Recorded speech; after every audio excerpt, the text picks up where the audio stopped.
Huwag mo na i-scroll mga cowbers. May bago naman tayong kalaman mga cowbers. Shout out ko sa inyong lahat dyan mga cowbers. Kung bago muna dyan mga cowbers, kain muna tayo yung tinapay mga cowbers.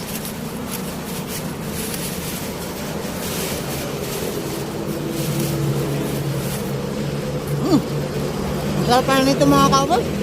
Ang sarap talaga mga cowbers. Panis mo lang yung tinapay mga cowbers. Sarap.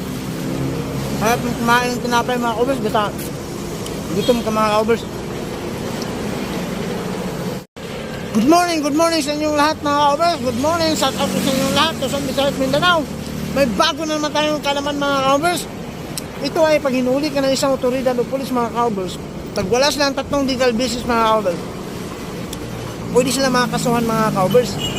Itong tandaan nyo mga cowbers, 3 legal basis. Pag alam mo yung batas, ano yung 3 legal basis mga cowbers, at saka may warrant of arrest. Kahit walang warrant of arrest, basta pasok sa 3 legal basis mga cowbers. Tandaan nyo mga cowbers, pwede mo silang makasuhan ng illegal detention mga cowbers. Serious yan eh, kasi sa kalubluban ng batas na under Article 267 eh. Serious kidnapping yan eh. Serious illegal detention yan, or dinitin yung isang tao na walang warrant of arrest, walang 3 legal basis na basihan sila para hulihin ka. Kaya makasuhan sila ng illegal detention mga cowbers sa under Article 267 mga cowbers. Kaya mga cowbers, tandaan nyo mga cowbers, pag alam mo ang batas mga cowbers, hindi ka talaga makakabuso mga cowbers.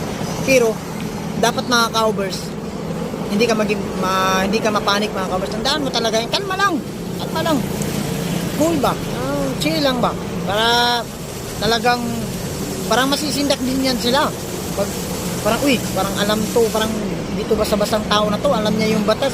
Parang maano din yung mga otoridad mga cowbers. Kahit nga abogado, pag inaano nila yan, pag walang basihan, hindi nila kabasta-basta eh, matatakot din yan sila eh. Kahit na pulis yan, kasi pulis man, may authorize sila namang huli kasi pulis eh. Pero pag illegal yung ginagawa nila, talagang maabuso mga cowbers. Maabuso talaga mga cowbers pag wala kang alam sa batas. Lamang talaga mga cowbers pag may alam ka sa batas. Kahit ako, lang sa mga naintindihan ko ba sa batas dito sa Pilipinas. Alam niyo yung batas eh, madali lang intindihin pag talagang inaral mo mga cowbers.